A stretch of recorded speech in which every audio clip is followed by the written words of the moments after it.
Konichiwa. Welcome to Chocolate with Ed Garcia. This is Chocolate. I'm Ed Garcia.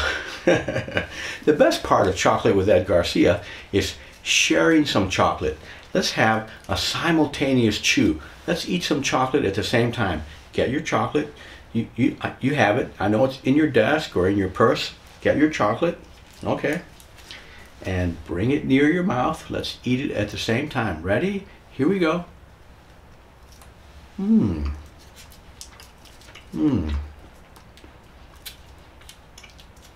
Oishii, oishii. That was strawberry chocolate. So delicious. Okay, this is Chocolate with Ed Garcia. Speech number 2, interviews with U.S. patent examiners. I'm a United States patent attorney. Previously, I was a United States patent examiner. So I've been a patent examiner, I've been a patent attorney, and I've been involved in about 300 interviews. Approximately 50 were personal interviews. That's another story. There's my email, and all of this is my personal opinion. This is not legal advice. Every application is a little bit different, okay? 9th of July, 2019. Here we go. This is everything you need to know about interviews. Is the glass half full or half empty? And the answer is, it's half full, okay? Here's some delicious water. And it's half empty. Here's no water, okay? It's half full and it's half empty at the same time. You'll see. You'll understand soon. Okay, let's talk about the hypothetical example. There's an office action, a non-final office action. Claim 1 is allowed. Yay! Woohoo! Claim 1 is allowed. Claim 2 is rejected. Ooh, rejected. We don't like that. Okay, Japanese counsel requests U.S. counsel to hold an interview with the examiner. Specifically, Japanese counsel proposes amending Claim 2 to require a new feature, a smoke shifter.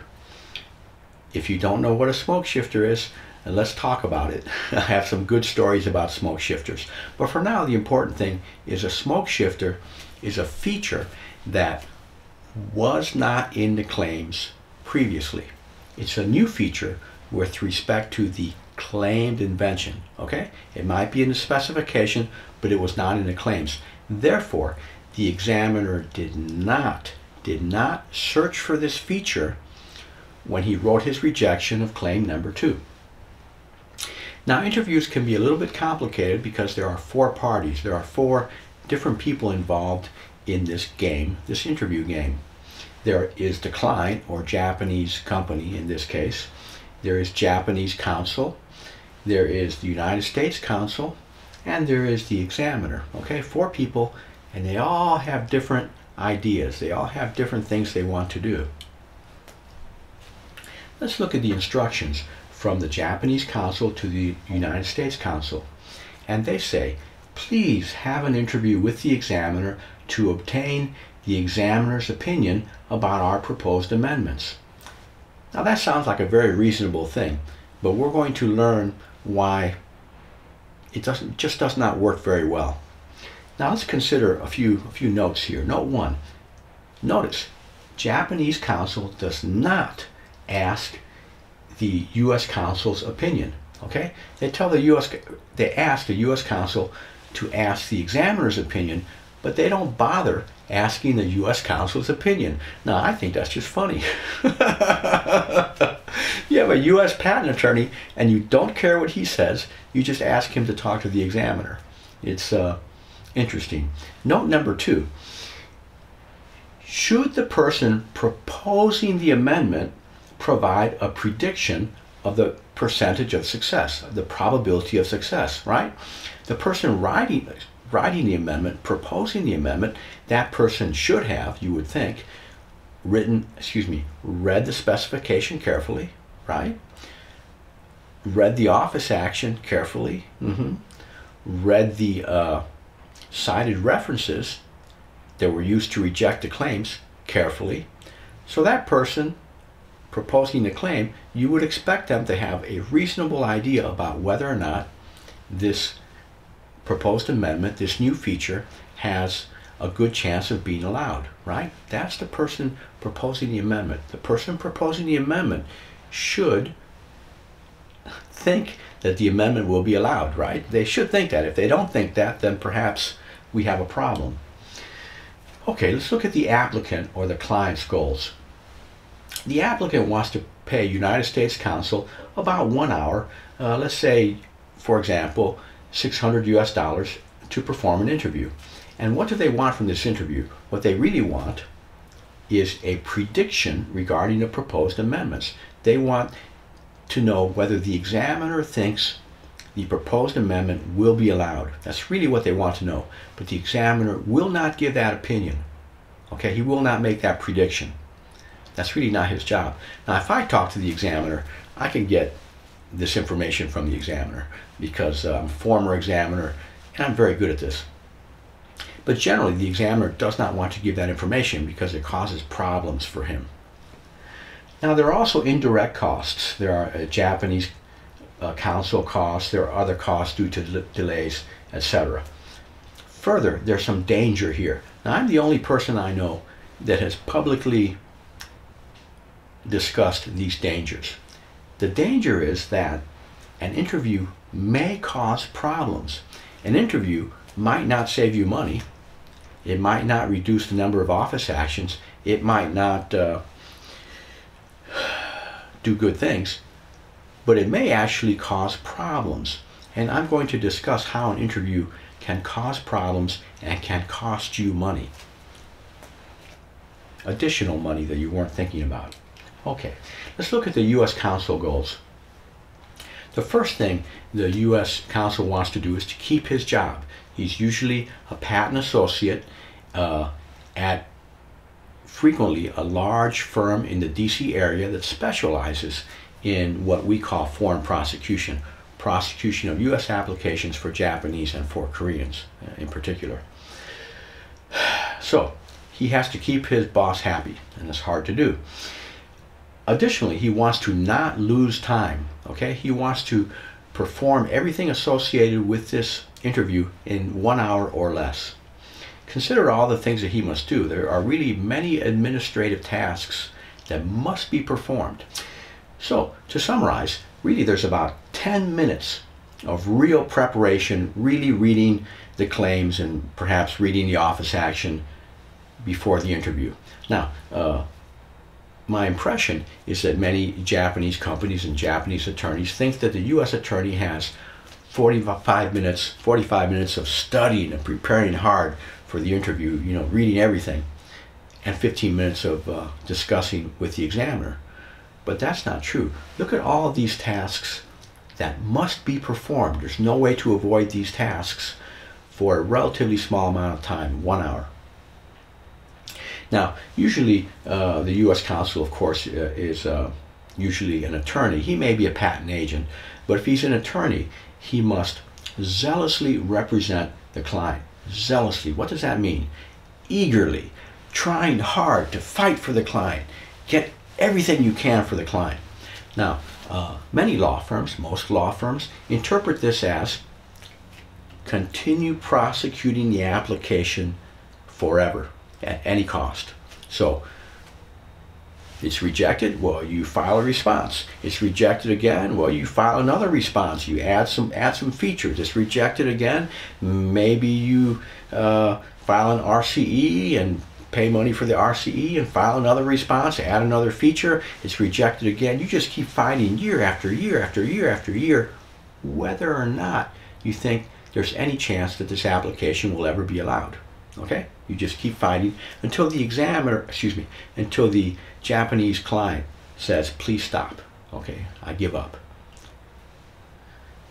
Myself, I have a slightly different view of being zealous, of being eagerly fighting for the client.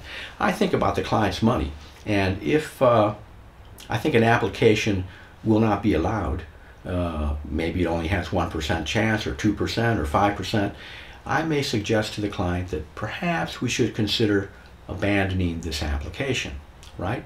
Save your money. This one's just not going to work out. The examiner's rejection was excellent. There's really nothing else interesting in the specification that I can add to the claims. I don't see any good solutions. Now, most law firms will not let me give this information to the client, all right? So when you ask the opinion, okay, well, let's continue. So you see my point. There's a problem here in sharing information. Let's look at the examiner. So the examiner's goals are to keep his job, and the best way to do that is to not have any complaints from the U.S. counsel. And the way to not have complaints is to not give opinions about the probability of allowance, okay? If the examiner sees a proposed amendment and thinks it's just terrible, well, he's not going to say that. He's not going to say, this is just terrible. I have no intention of ever allowing this. I don't think this will ever be allowed. Because he has not yet searched that feature, right? He has an opinion, and it's a very knowledgeable opinion, and probably correct, but he does not want to say it, okay? He's not going to say it.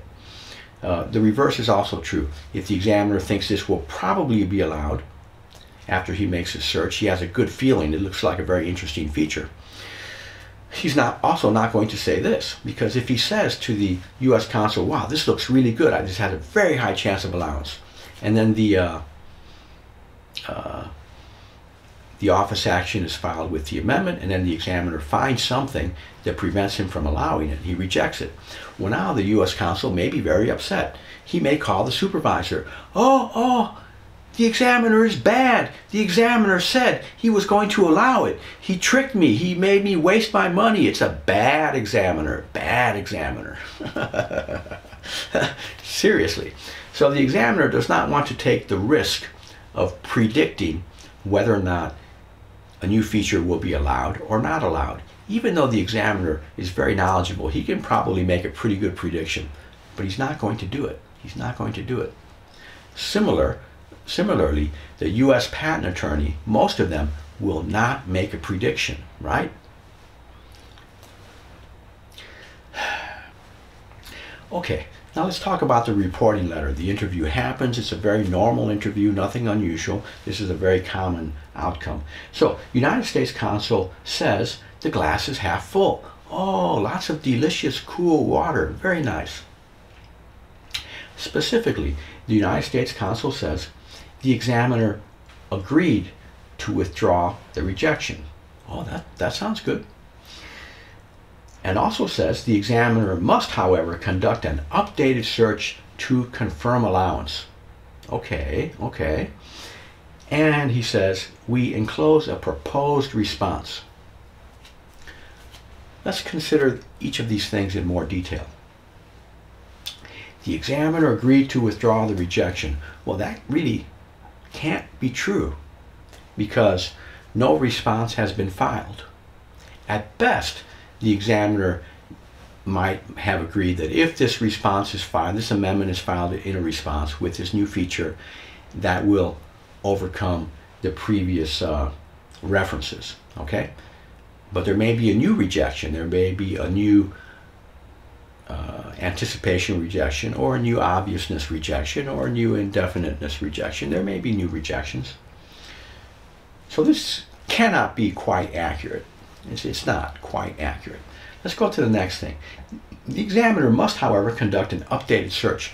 Now, to me, an updated search means that I'm searching for the same terms that I searched for, 3 months ago or 6 months ago, to see if any new information pops up, any new information is discovered that has become available during this, during these 3 months or 6 months that have passed.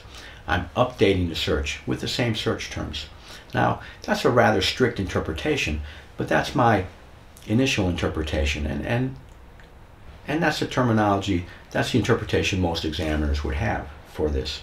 Now, examiners in this situation would not use this term. They generally say something like a new search, to emphasize that there's a new term that has not previously been searched. Or they may say an additional, an additional search, or they may say a further search, something like that. But they don't say an updated search. Updated makes it sound like a very small thing. Additionally, U.S. counsel says to confirm allowance. Okay, confirmation, I think, is not the correct word to use here. Confirmation implies that the examiner is saying, yes, yes, it looks allowable, I hope to allow it, I intend to allow it, I just need to make sure. I need to make sure something is, there's no additional problems, and then I will confirm, okay? For example, you buy an airline ticket, and the airline wants you to call the day before and confirm that you will show up on the airplane. Now, you already bought the ticket, you know, there's a very high chance you're going to show up. You're only confirming that you still intend to show up. It helps the airline a little bit. So you see my point. Confirmation has very strong implications which are not correct here. They're not technically correct. Okay, let's continue. Well, one more thing. We enclose a proposed amendment. So clearly this U.S. counsel wants to file a response, okay? That's what he wants. And he's enclosing a proposed response. What does the examiner say? Let's look at what the examiner says. The examiner says the glass is half empty. Remember, I said all you need to know about interviews is the glass is half full and the glass is half empty. To understand the interview, you must consider both parts of the glass. So the glass is half empty. The examiner says the proposed amendments appear to overcome the cited prior art. Now look at that. Appear to overcome. What does that mean? That means maybe they overcome the cited prior art, but this examiner is not saying that it overcomes the prior art, just it appears to. He needs to look more closely to confirm, in this case, to confirm that it overcomes the prior art. So it appears to, probably, maybe, but not guaranteed. Let's continue. A new search, note the terminology, new search, not updated, no, new search will have to be made after the proposed amendments are filed in a proper response. Now the examiner could just say response here, but he's saying proper response to emphasize that what's happening right now in the interview and with the agenda and the proposed amendment is not a response. It's not a response. It's only an interview.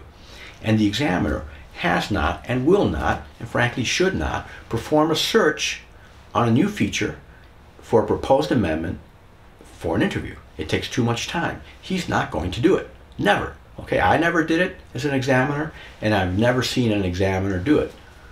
So,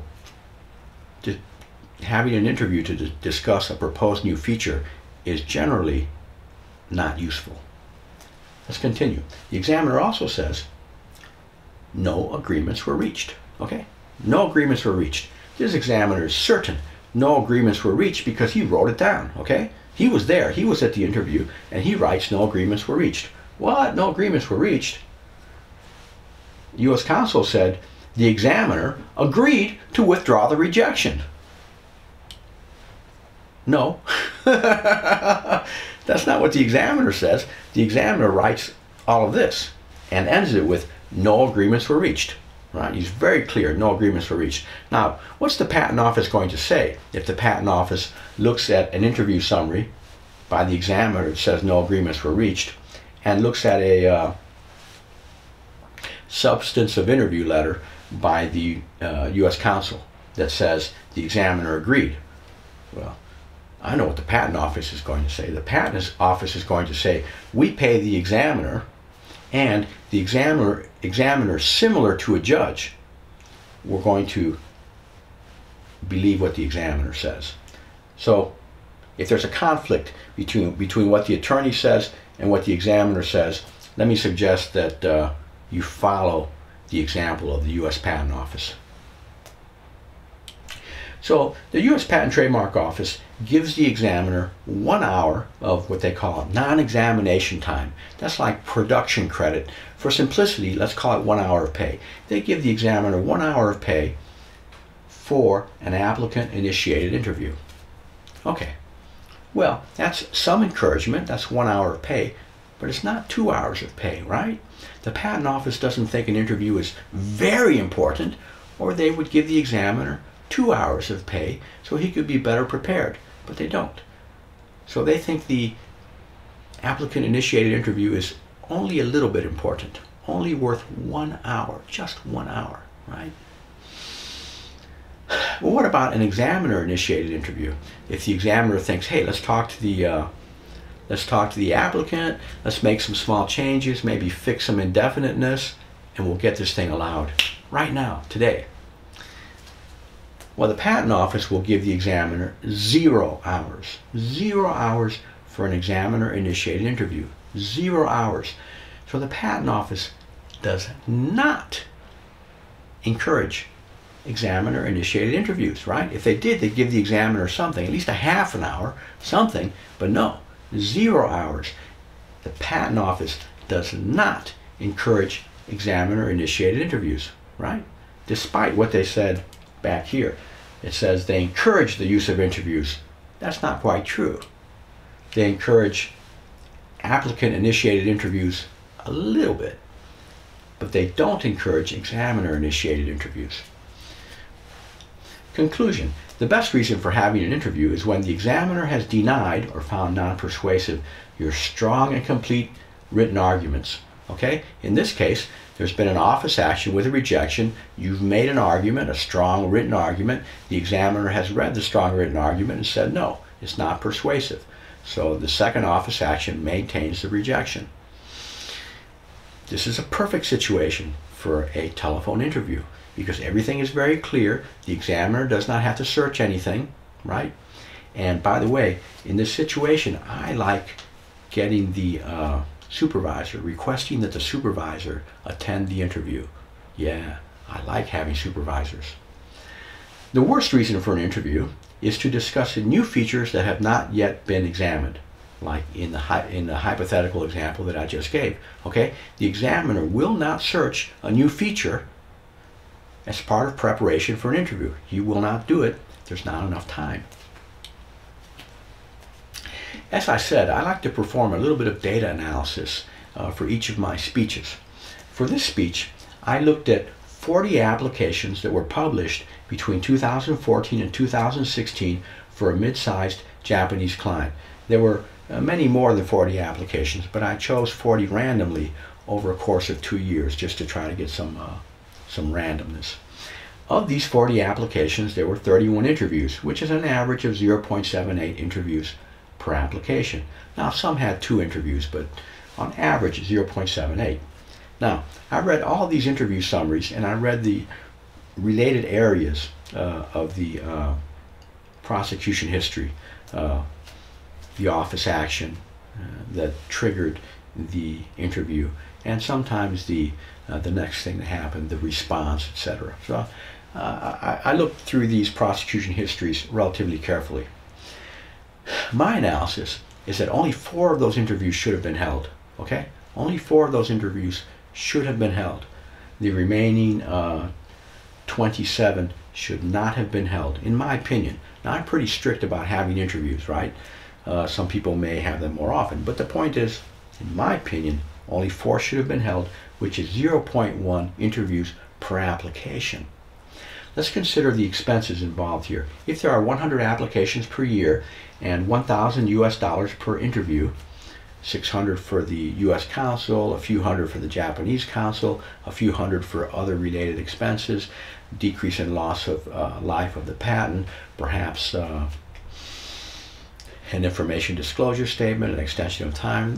These things add up. They don't happen all the time, but they happen occasionally, so you should consider them. Now, so anyway, $1,000, nice round number, easy for calculations. So this applicant, at 0.78 interviews per application, he would pay $78,000 per year for interviews. Okay, $78,000 per year. My analysis, my opinion, my suggestion is they should only have 0.1 interviews per application. Times 100 applications times $1,000 per interview equals $10,000 per year. Now, how much money can you save if you follow my suggestions? And the answer is $78,000 minus $10,000 equals $68,000 per year in savings. And without causing any damage, without increasing the number of office actions required, without creating any problems. In fact, doing this might slightly reduce the number of responses that you file, right? And based on the example that I just gave, if you don't have the interview and don't misinterpret the interview, this might save you some money. It might save you $68,000 a year plus some. Now, of course, you may have 50 applications per year. You may use the number of $700 per interview if you wish, and you may come out with slightly different numbers. But the point is, you're going to save thousands of dollars per year. In fact, tens of thousands of dollars per year by not having interviews to discuss new features that have not yet been examined, new features that were not already in the claims. Okay, now of these 31 interviews, approximately 25 were similar to our example in that a proposed amendment included a feature which had not yet been examined. And always the examiner did not search for the new feature before the interview. He's not going to do it. Of those interviews with the added feature, about half of them also had some other issues. For example, discussing an indefiniteness rejection, or a title that was, a new title was required. Other little things that did not require an interview, that could have been delayed and then addressed in the response if you decide to file a response, right? So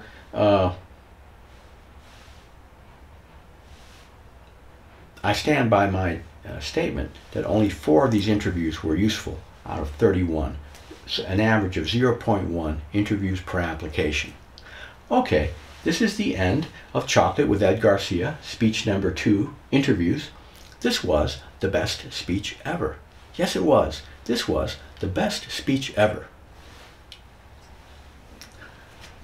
日本が大好きです。ありがとうございます。Thank you very much. Sayonara.